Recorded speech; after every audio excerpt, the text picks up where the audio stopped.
The People's Business is made possible by our partners, Solar Dynamics, the most efficient energy systems.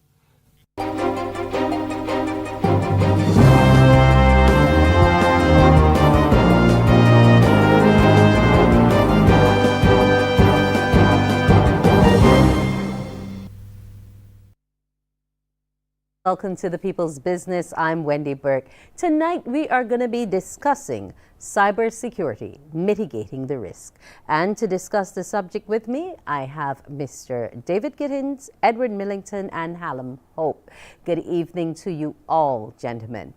Now, they are all in the area of security and communications. So when we come back, you, our viewers, can address your questions and we'll get the ball rolling on this issue of how we can mitigate the risk of cybersecurity. We'll be right back after the break.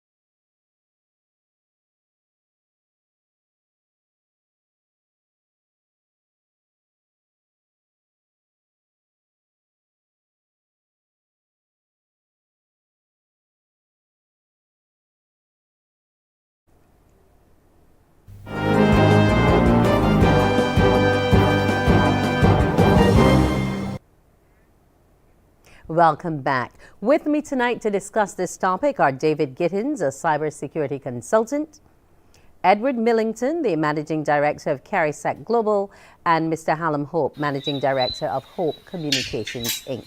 Now, when we hear about mitigating risk in the area of cybersecurity, what are we really talking about, and what are some of the things we should be concerned about?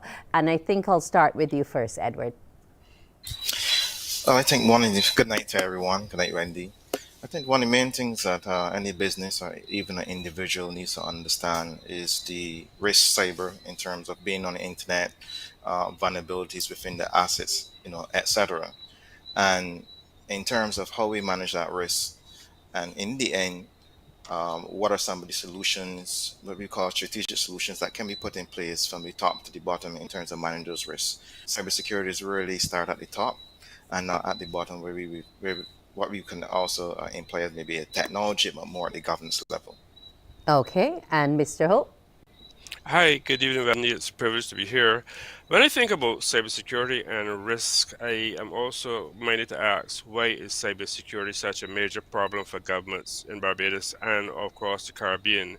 And the real reason for that, Wendy, is that because for the first time in many generations, certainly in our generations, we are seeing innovations that are creating generational opportunities for wealth creation that we have never ever seen before. And the fact is that with these innovations and with these new opportunities that we need to seize, especially for the younger generation, will come the crime, the criminals, and the organized crime. So I think it's useful to remember that when we look at cybersecurity and mitigation and risks, we also take into fact the necessity to have a technology policy that addresses how we can grow our innovations alongside looking after the mitigations and the challenges we're going to face. Okay, and Mr. Gittens? All right, when we're talking cybersecurity, we're talking about basically protecting the data and systems. We're talking basically digital systems, computers, tablets, laptops, networks. And because of the complexity of these systems and the interconnection, there will be several risks. The idea of mitigation is, while you may not be able to eliminate a risk, you want to reduce the impact. So basically, you know that you want to play on the internet, want to do business on the internet, things will be there, but you want to reduce the impact of the inherent risks which are out there. So there are different controls and measures that you put in place so that you're still able to do business, you're still able to have fun, you're still able to communicate, but you don't want the risk to be too much. So that's where the mitigation comes in. Okay.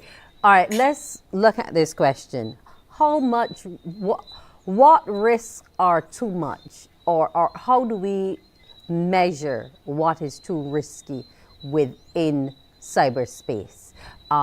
If we say we have one attack on maybe the records of a library versus an attack on the account section at a hospital, what really are some of the areas we need to be more concerned about? Because people assume that it is only within the financial sector that you have to be overly concerned when you have hacks and so on. But what are some of the new risks that we're seeing, some of the new areas that are being attacked that people may not perhaps see as being major or creating long-term issues for the country?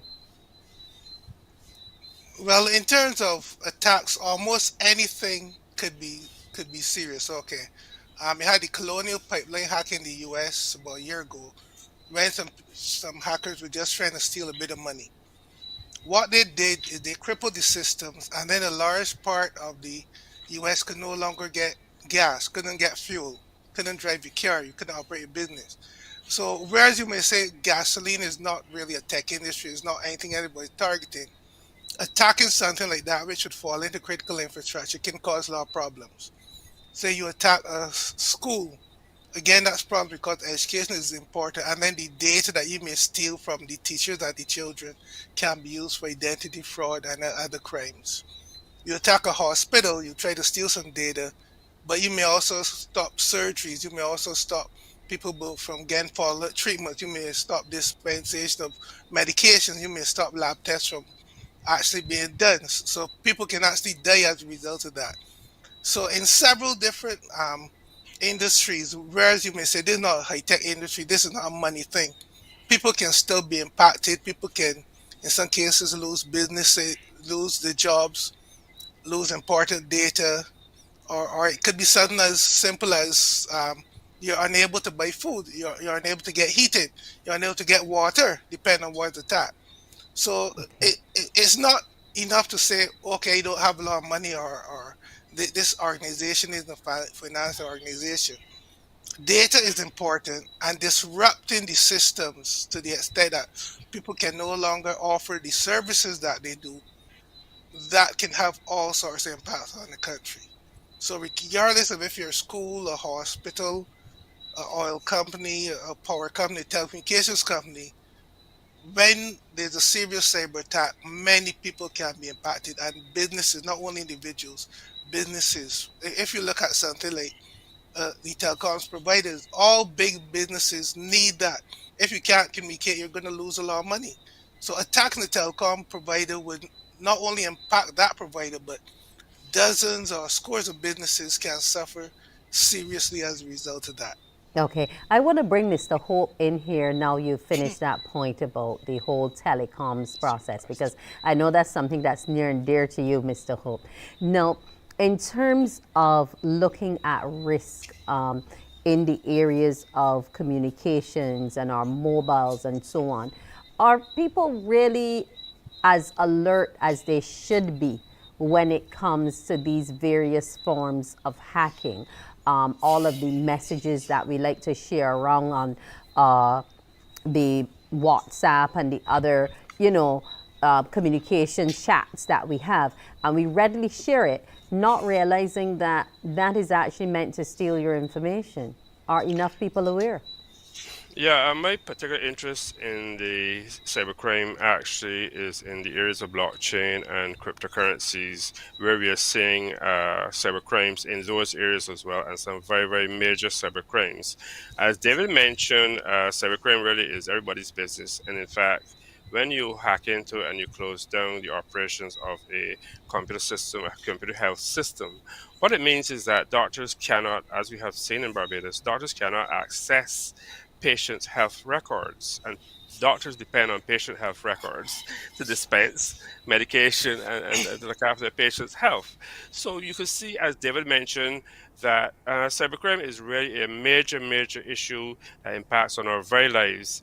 And I'm not convinced that we're really doing enough to educate people about all the areas that are happening, even simple things that Edward could tell you about, starting with a basic of spending $40 or $60 a year to help to secure your system. And there's certainly a lot more, but there's a lot happening, as I've mentioned, in terms of new technologies, new innovations, new opportunities in areas like artificial intelligence, blockchain technology, cryptocurrencies, and all a number of areas are being addressed and hacked. For example, exchanges. We've seen major exchanges in cryptocurrencies being hacked. We have seen wallets being hacked. I've lost actually had my one of my cryptocurrencies cleaned out of one of my wallets earlier this year. Not a big deal.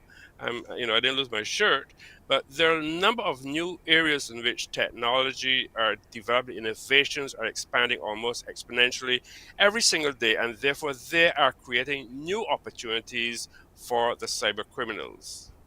I'm glad he spoke to that, Mr. Millington, because it seems as though every step that the players in the field make, the criminals seem to be 2 or 3 steps ahead. Correct. Remember, we actually call it a criminal enterprise. They have a large, I like to call it a fund, attacking businesses and actually starting from clients, hundreds of thousands or millions of dollars.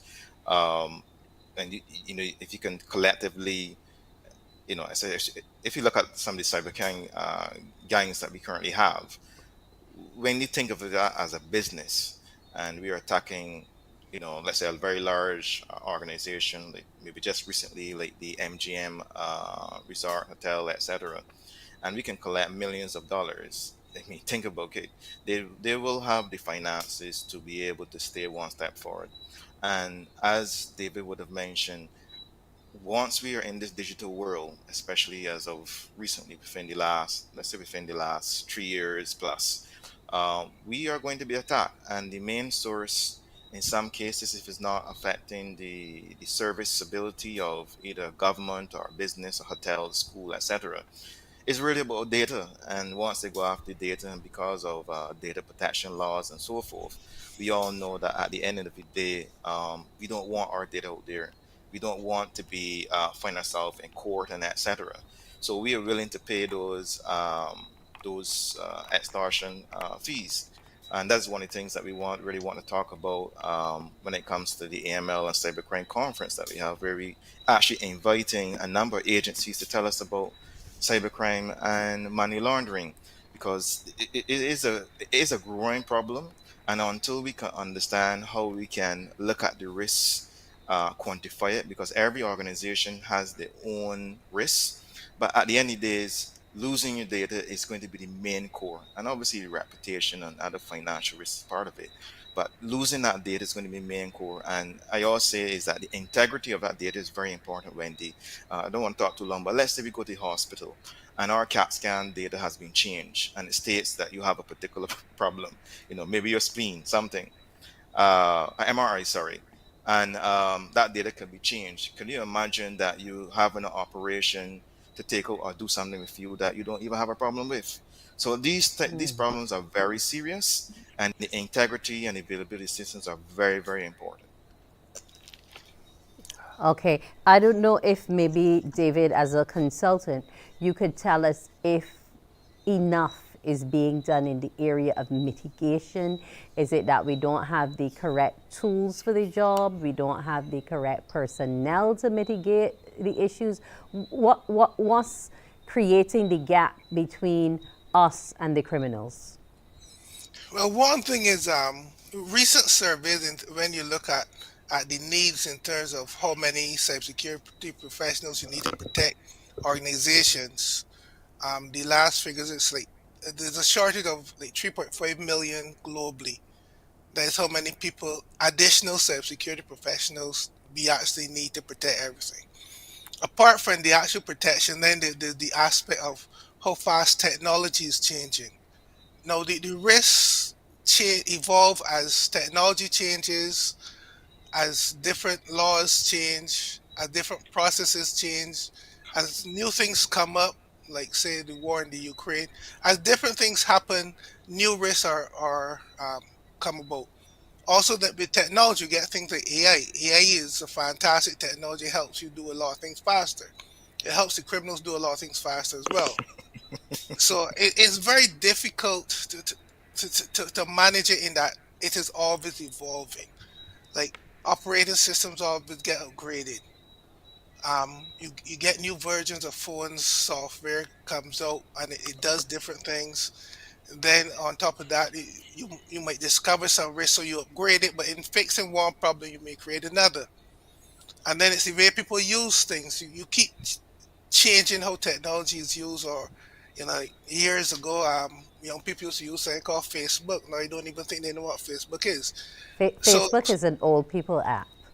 right, it's That's now what an my old people sons tell app. me. It's an old people Right. app. So Right. So you have to look at how people, the changes, the way people use technology, what the technology is, the versions of the technology, the new risks you discover, the new standards and laws controlling different things in businesses. So the risks are always evolving, and it's very difficult to keep on top of that because things are always evolving. okay, It's very when we difficult. when we come back after the break, I want us to delve into the issue of artificial intelligence and how it is being used to trick us into believing that it's somebody else there or somebody that we do know that needs something, etc., and how we can mitigate against that and educate and inform at the same time, Mr. Hope, in terms of spreading the word against it. So you're tuned in to the People's Business. We'll be back after the break.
Artificial intelligence.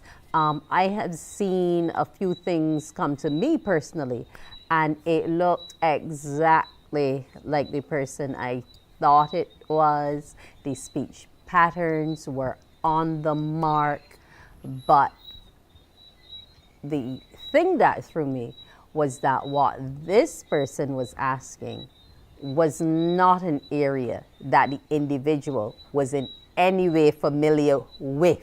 So I knew it could not be them. There are others, however, who are very much on the mark and have been able to get money, information, codes, whatever it was they needed out of these individuals. You're shaking your head, Mr. Millington, so you seem to understand it fully what it's been doing. That is correct. The threat actor or the cyber criminal always play on our I say sensibility or our focus. You were very lucky to pick that up because maybe at that point in time you weren't too busy. But in our lives, we tend to be very busy. We tend to click. We tend to want to provide information very quickly within this digital age. So AI is being used in so many areas. W- the what we call the vector or the entry point of a cyber criminal into your life, regardless if it's a business or not, is through email. And if you look at some of the crafted emails that are coming out right now, and you do not take the time, you can be caught off guard. You can almost guarantee that the majority of the cyber attacks that have occurred, you can almost guarantee that they have come through email. Someone has literally clicked on an email and have infected you know that computer, which affects the company. It could also be your phone and so forth. But yes, it's actually happening, and we have to sometimes know the persons as very as much as possible and take it. I would say to the person, take the time whenever you get something that is a little bit strange or You might think that you're custom seeing it. Just take the time and look at it. And that's what David was mentioning earlier. The cybersecurity awareness have to be a clear aspect of our life. We have to take cybersecurity awareness, training or awareness in general as an important, I think, a priority in our lives right now. Okay. What are your thoughts on AI, Hallam? Well, I look at AI from both sides of the coin. I look at it in terms of the opportunities, and I look at it in terms of the threats as well, which David and Edward have mentioned. I mean, yes, we've seen the threats, we've seen the impacts, we've seen the area of blockchain and cryptocurrency, we've seen billions and billions of dollars lost and hacked. We've seen people's lives ruined. They've lost anywhere from $50,000 up to as much as 1.2 million and $2 million, that sort of thing. But when I think about AI, I also think about the students at Barbados Community College. I think about those folk who might want to learn how to get into programming in the area of finance and cryptocurrencies and that sort of thing, who might want to look at and who are already doing it already in terms of designing bots so you can have automatic and automating trading. And so I see many opportunities as well as the risk, this definite risk we've faced, the risk we've encountered personally, a lot of the risks. There are a lot of scams out there, and I think that one of the reasons why we are not paying so much attention to it is simply that people are busy. People are busy. You know, you work 9 days, 9 hours a day, and we're just not finding the time. We're just not making the time to do two things. One, educate ourselves about how we can take advantage of all of this opportunity to create new generational opportunities of wealth creation for our families, and also invest in the time to learn from folk like Edward and David about how we can start with some of those simple things to address the challenge that we just don't pay no mind to because we're too busy as it relates to incursions into our computer systems and that sort of thing. And that's why I think the conference that's coming up on November 10th is going to be extremely educational. I'm really looking forward to that. Mr. Gittens, to tell us about some of those little things that we can do. Because while Mr. Hope is speaking about training our young people to use AI for the best and make the most of it, there's still going to be a couple who might find it a little more attractive to make that extra dollar from being on the other side of the coin. So how do we, fully understand where we need to be, Mr. Gittens? All right. The thing with AI is unlike anything else in technology that I've ever heard of. When I talk about the modern AI, the large language models, that sort of thing. Well, when people think AI, a lot of people can refer back to ChatGPT because a lot of people are familiar with that. That came up in like November last year. And since that time, it has evolved so rapidly, and the things that can be done with it have evolved so rapidly. Now, if we look at technology, which a lot of areas are moving fast in terms of motor cars and computers and things, but nothing is moving anywhere near the speed of AI. What AI does today is a lot more than what it did 4 months ago. So, in terms of preparing people for how to deal with AI, like if I did I do a lot of security training, like awareness training. If I had taught somebody about AI a year ago, most of what they said wouldn't be that relevant because AI has changed so much in that short time, and it's very difficult to keep people up to date with something that moves as fast as AI. Now we talked about like the scams, the deep fakes, where you use AI. When AI started doing that, they started doing it with like pictures. Yeah, you can modify a picture, then you can modify voice, then you can modify video. Video, yeah. All of that happened in a matter of months, right? So in even if to prepare people for AI scams, you need a way of updating them in terms of the awareness and thing. You can't do it annually, which is what we recommend normally in general for cybersecurity awareness. You say, your company should do annual training in cybersecurity awareness. But when it comes to AI, you probably need to do training every quarter because AI changes very rapidly. And there are a lot of people who are working on it, developing it, finding ways to do good things with it and bad things. And the thing with the modern AI is it's affordable. Years ago, AI is something that only a university or government could really access. now you can get AI on a smartphone. That means that there's so many more people able to develop it and play with it and exploit it. So the risk will keep, just expanding rapidly. So to get on top of AI, I think is very difficult. Not impossible, because we need to try, but we need to keep doing that ongoing education, telling people best practices in dealing with AI and detecting AI scams, etc. So, like, It's just what has moving your too fast. association been doing in terms of that education thrust? Have you been using the technology to be sending messages via Insta? The old people want Facebook. Have you been keeping us up to date through Twitter in terms of what are some of the new and major risks that are out there? I'm assuming you're talking about the information system security and Yes, I safety. am. Right, right. No, we are part of a global organization which promotes cybersecurity.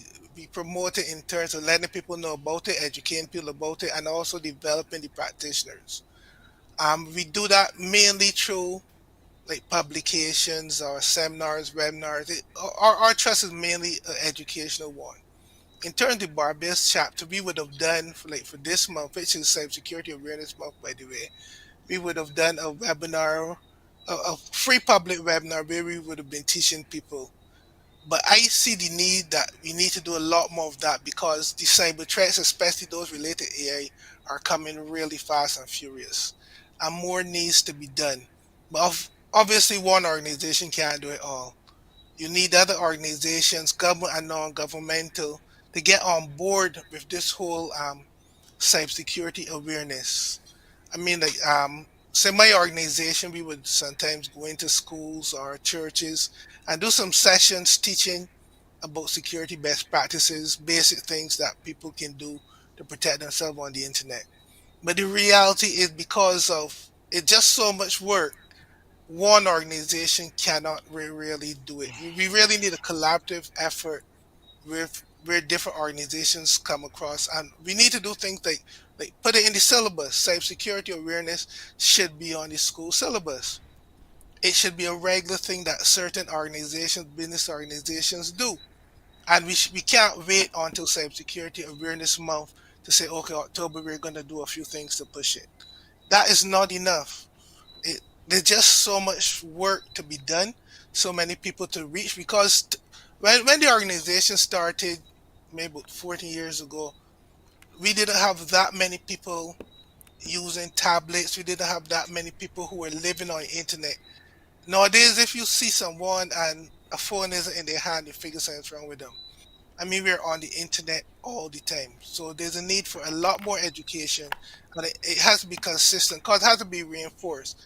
I can do a great session with you for an hour, teach you what to do, but unless there's reinforcement, in a few months, you're going to start forgetting a lot of what you were taught. So we need to find a way to nationally push security awareness and get it going ongoing, and it can't be left to one or two organizations to do it. Okay. Maybe that's correct. Any, yeah, you wanted to add something, Mr. Y- Millington? Yes, that is very correct. This you have to move to the national level right now or regional level, because there's a level of commitment that is seriously needed. Being in this digital world, or if you want to call it metaverse, or whatever you want to call it, we are moving into a virtual world. In the we just literally only physically here, but if you realize everything we do is in the digital world, it means then that it's not going to get any better. So therefore, they have to be um, a regional or national strategy, as David highlighted, where this has to be incorporated into everyone's life, into our lives. Otherwise, we're going to see that constant risk of AI being used, maybe let's say against the people of the Caribbean. If we, because AI is not trained for people in the Caribbean, we need to start doing that. Also need to make sure that those processes are safe. And when I say safe, AI cannot be poisoned against certain race, ethnicity, and etc. So that is very important to what David was actually saying just now. Okay.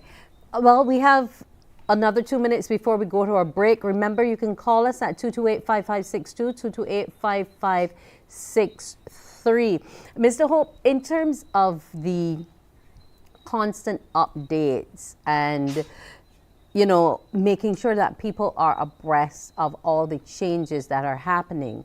How can you, as a communications man, what mode do you think is the best fit in this situation? Well, as David and Edward mentioned, and I've spoken to other cybersecurity experts, I'm not the technical person. You can think about it as an avalanche there waiting to happen. If you've had multiple avalanches, but there's always another one there waiting that we need to be so concerned about. So, for me, cybercrime is something that we have to be constantly looking at in terms of education, in terms of what we're doing in terms of blockchain and cryptocurrency space. I say we've taken a multi-pronged approach to it. So we deal with summer camps. We go to talk to 5-year-olds to 18-year-olds and get really excited. We deal with adults organizations. We do deal with workshops. We talk to students at the University of West Indies. We have programs. We have 4 programs, 4 radio programs a week. Two of them go out to the African diaspora, to Africa, the Caribbean, and to Barbados. And we have a national radio program that also goes out across the air. And so we need to constantly and continuously having these conversations, not only with the publics, but also looking at how we can encourage the government to look at how they can develop a technology policy that not only incorporates cybercrime for sure, but to my mind also incorporates the opportunities of these new technologies. And I said we are saying, Wendy, that we are now seeing generational innovations that we have never ever seen before. But if we keep sitting down and we don't get up there and do the work and research, then somebody got to help us to seize these opportunities. These opportunities not just going to come and jump in our laps and say, "Here I am," Come look, find me.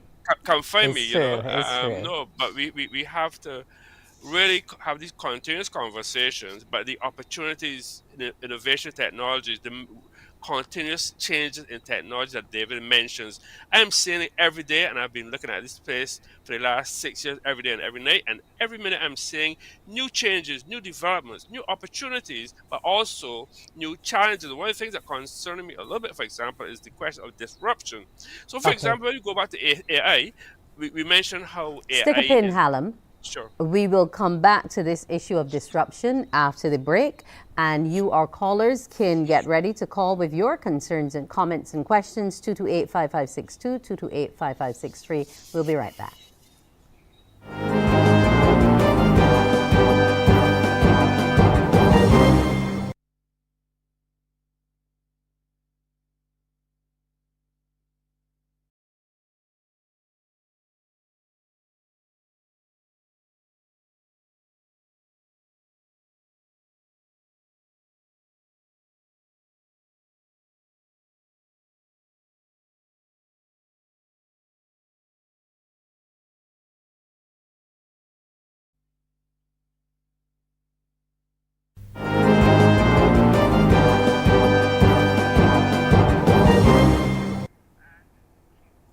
And the People's Business is back, as I was inviting you to call us with your comments, questions, or queries. 228-5562, 228-5563. I have with me to help you Mr. David Gittens, Mr. Edward Millington, and Mr. Hallam Hope. I believe we have a caller on the line. Good evening to you.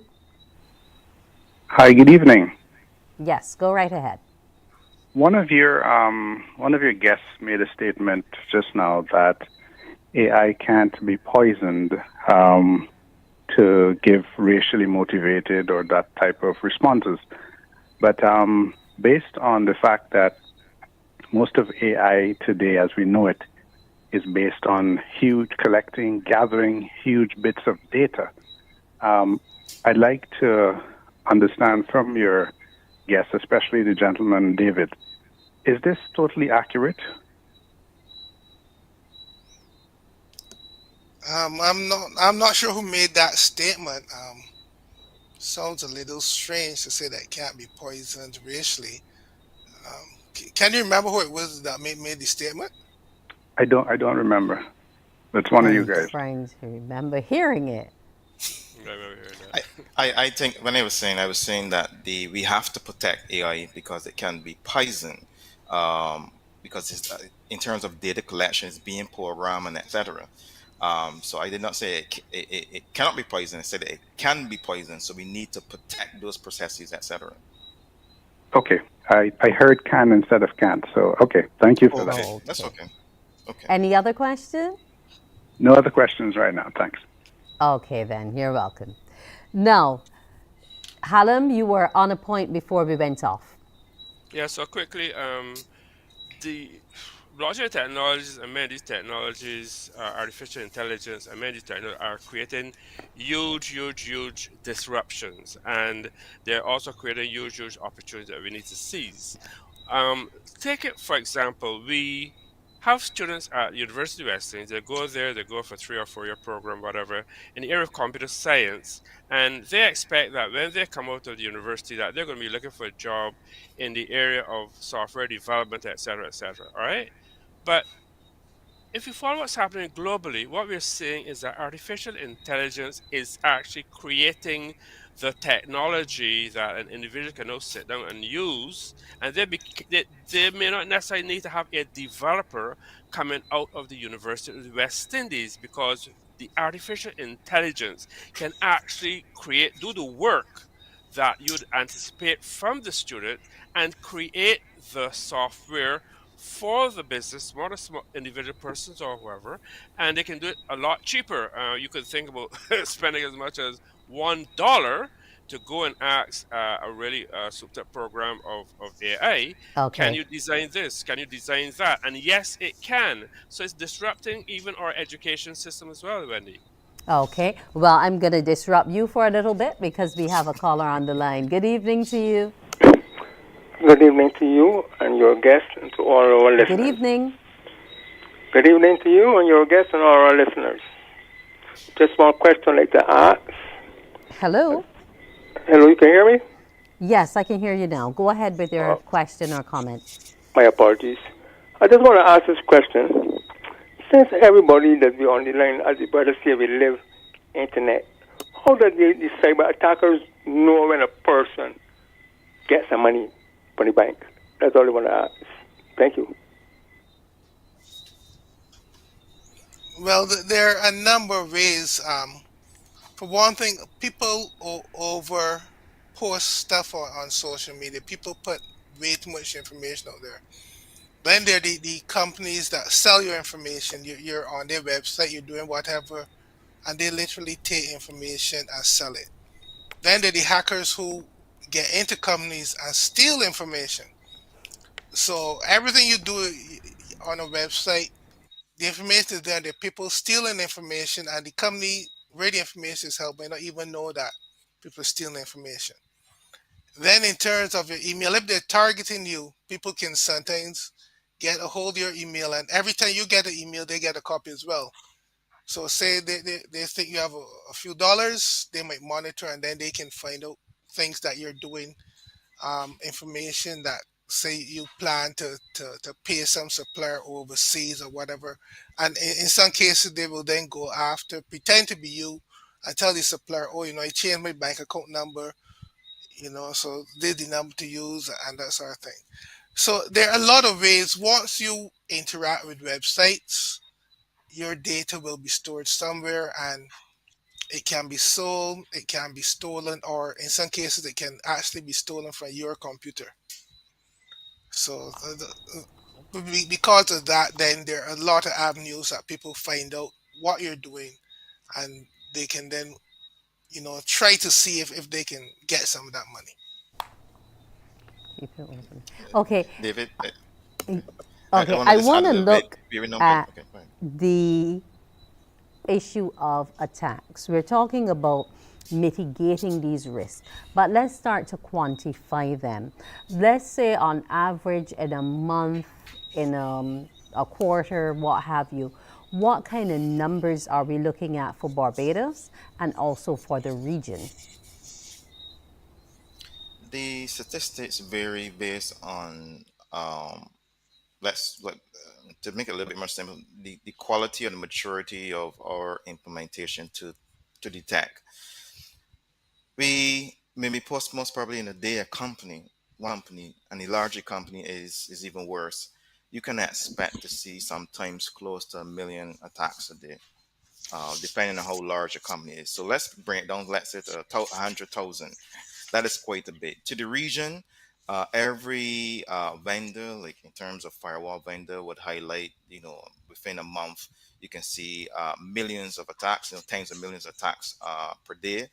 They all vary in terms of our ability to detect those threats. As David would have mentioned, there are many times adversaries are in a network for months, sometimes even years, and we don't even know.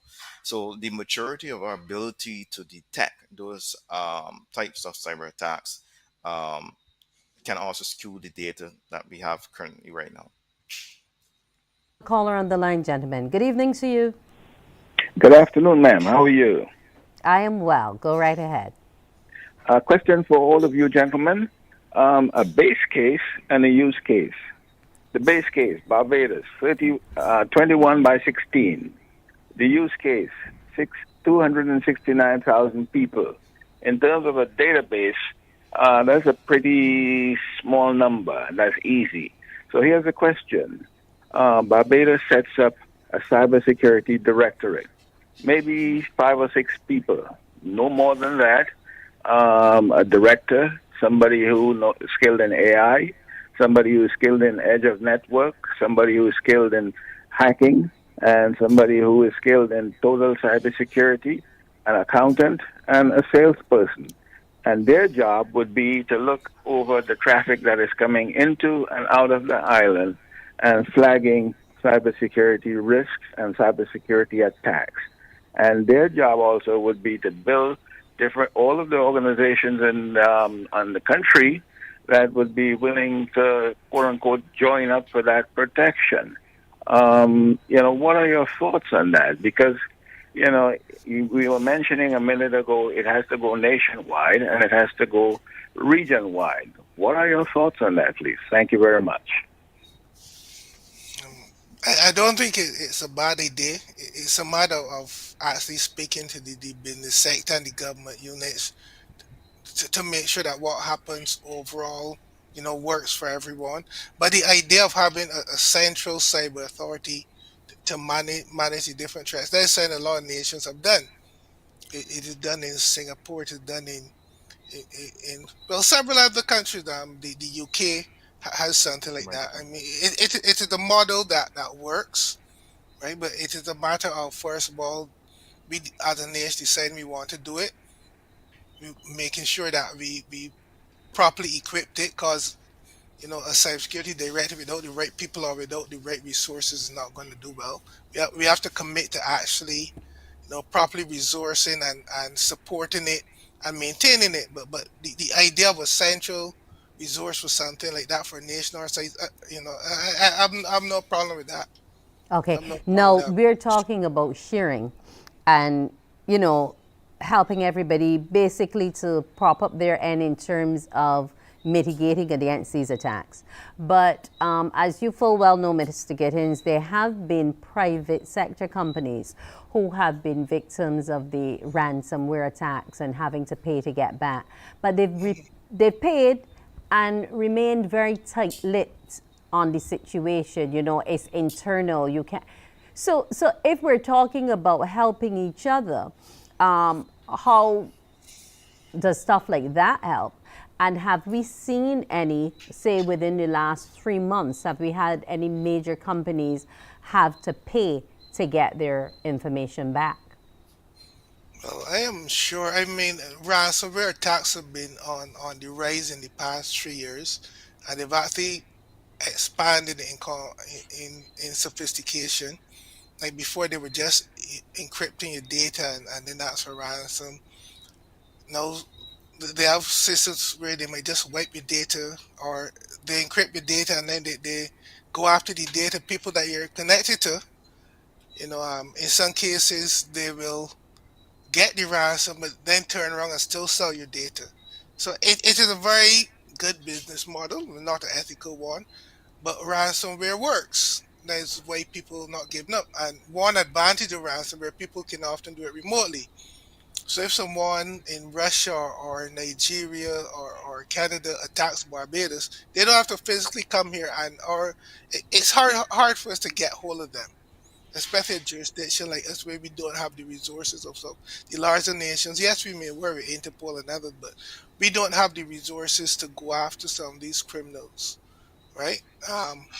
So ransomware works, and a recent study has said that ransomware actors now prefer for like smaller companies before they would say, okay, let me go after this big company and ask them for $1 million. But they realize that the smaller companies usually have a lot less security and are a lot more willing to negotiate. So instead of going after one company and asking for $1 million, you may go after 20 companies and ask for $250,000. At the end of the day, you make a lot more money. And unfortunately, in Barbados and the Caribbean, most of our companies are small to medium size. So we're really ripe for ransomware. We're an attractive target. And I mean, a few days ago, they would have attacked TS, the Trinidad and Tobago, one of the ISPs, and a lot of others in the Caribbean have been hit by ransomware within the past year. And I don't think it's going to stop because it is a valuable, well, not valuable, it's a good business model. It works. And the people seldom are held. So So yes, the criminals are standing on firmer ground than the business people in terms of protecting their information in that cyber world. well, I'm not sure how well if it's a matter of protecting, but they attack you from far away, and they have large organizations, and they hide their money fairly well. So I mean, it's an easy way to make money. Okay, well, we don't want to encourage that, but we're going to talk more about mitigation when we return after the break. Remember, our call number is 228-5562, 228-5563, and we'll start to delve into some more areas of how we can not only protect, but how we are able to maybe punish once these individuals are found. We'll be back after the break.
And we're back. The topic, cybersecurity mitigating the risk. I want to come to you, Mr. Millington, to look at the whole issue of policies and ensuring that we have an effective enough legal structure to bring individuals to task with the law once caught.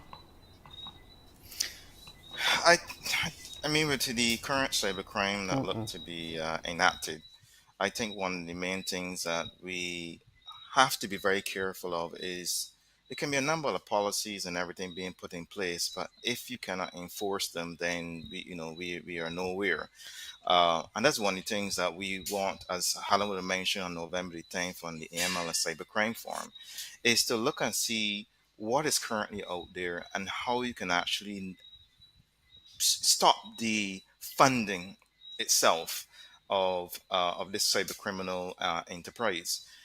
But like I said before, the I believe we need a little bit more policies, especially when it comes around to reporting, how we manage cybersecurity within our security, our information security within the businesses or within the nation.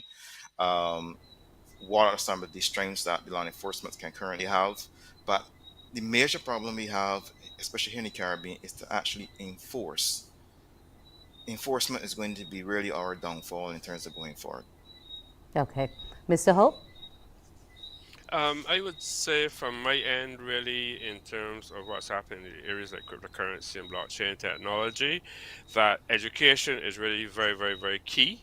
I do think that policing organizations, the police, for example, have told us, well, yeah, we don't have any cryptocurrency problems here in Barbados, but I'm not quite so sure that they understand the extent to which the cyber criminals are using blockchain technology and cryptocurrencies to steal money from people because today technology is money.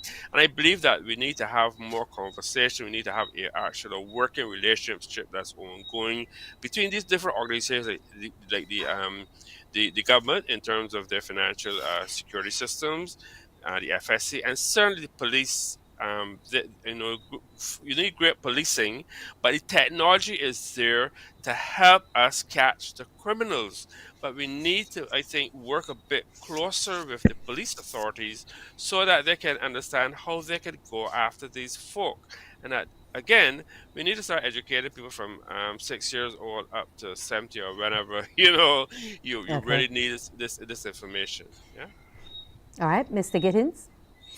Well, in terms of going after the people, the thing about cybercrime is a sizable cyber criminal will attack you from over the seas. They're not gonna be here where you can easily put your hands on them.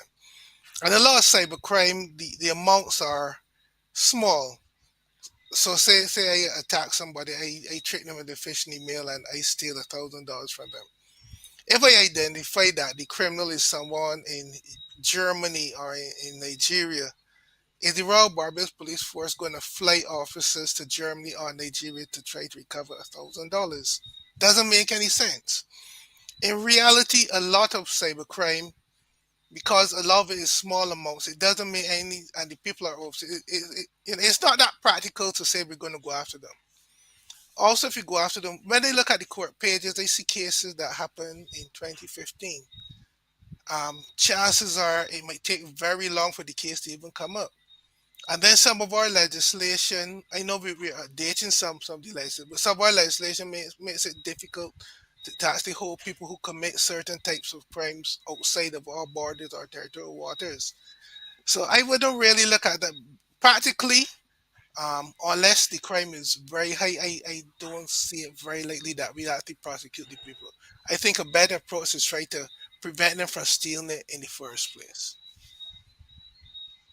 In terms of our parting shots, how do we actively and adequately mitigate against these cyber risks? I'm going to come to you first, Mr. Millington. Well, I think one of the major things we have to really start with, and we discussed earlier, is the cybersecurity awareness. It's really needed at the board or at the executive level. This is where majority power actually lies. Businesses need to understand that cyber risk is really an actual risk and not just an IT risk that you could just pass off to the IT department. Once that whole realm could come and be a major topic at the table, the round table itself. I think that that major program is going to be very important for us to mitigate risk. Yes, we can talk about firewalls, we can talk about antivirus and so forth, but a lot of these things sometimes are not sustainable in the company, especially if the culture is not there. So Okay. for us at this level, we look at really at the governance level, pushing that there down, and as it goes down as a strategy, it develops and it has to be very sustainable. In other words, we have to change the security culture of not only us as individuals or as a nation, but also businesses, etc. Okay. Your parting shot, Hallam? Yeah, I think that David is quite correct in terms of folks are now overseas and engaging in the ransomware, etc., etc. But when we're thinking about issues like, say, money laundering, that which may impact Barbados, which may involve actors, any form of cybercrime that may involve local actors, then I do think that the policing authorities and the education, awareness in technology, and that understanding is very relevant. But my parting comment is that I would like us to see cybercrime and all these issues as not just only issues that need risk and mitigation, but they're also driven by the generational opportunity that we now have from innovation that we also need to look at, so that while we're looking at how we are mitigating these risks, we are also looking at how we can be taking advantage, either as a government, as a company, or as an individual, of the many opportunities that we now have in the area of technology, which is today money. Okay. And finally, Mr. David Gittens, All right. your parting shot. Looking at it from a business perspective, over the past 2 years, the biggest business risk has been identified as cybersecurity. That is over risk relating to fire and financial risk and others. Cybersecurity is actually the biggest risk that businesses globally have to deal with. So we need to take it seriously. Just as we realized years ago HR is important and we now have HR departments, we realize legal is important, we now have legal departments, we realize marketing is important, we now have marketing departments. I don't see how a business of a medium to large business can expect to survive without a cybersecurity department. As Edward said, it has to be dealt with at a high level, so you need a chief information security officer, cybersecurity director, whatever, but it has to be something where you bring in the experts, you pay them, you give them the resources, and you let them do the job. Because if you want to protect your business, if you're looking at it from a risk perspective, cybersecurity cannot be ignored. It has to be taken seriously. And if it Okay. isn't there, and if it isn't budgeted, it's not going to get done. So we need to put it as a real part of the business. All righty. Yes, that's it. I want to thank my guests this evening who were with me, Mr. David Gittens, a cybersecurity consultant, Edward Millington, the Managing Director of CariSec Global, and Hallam Hope, the Managing Director of Hope Communications, Inc. And as you gentlemen pointed out, I think that on November 10th, we have an opportunity to learn more about cybersecurity, so you can listen out for more information on that. Again, gentlemen, I want to thank you for coming and discussing this issue, and let's hope that we can adequately not only mitigate, but totally avoid some of these risks to us and to our companies. Thank you once again for joining us, and thank you, our callers and our viewers, for being with us for The People's Business. I'm Wendy Burke. Have a good evening.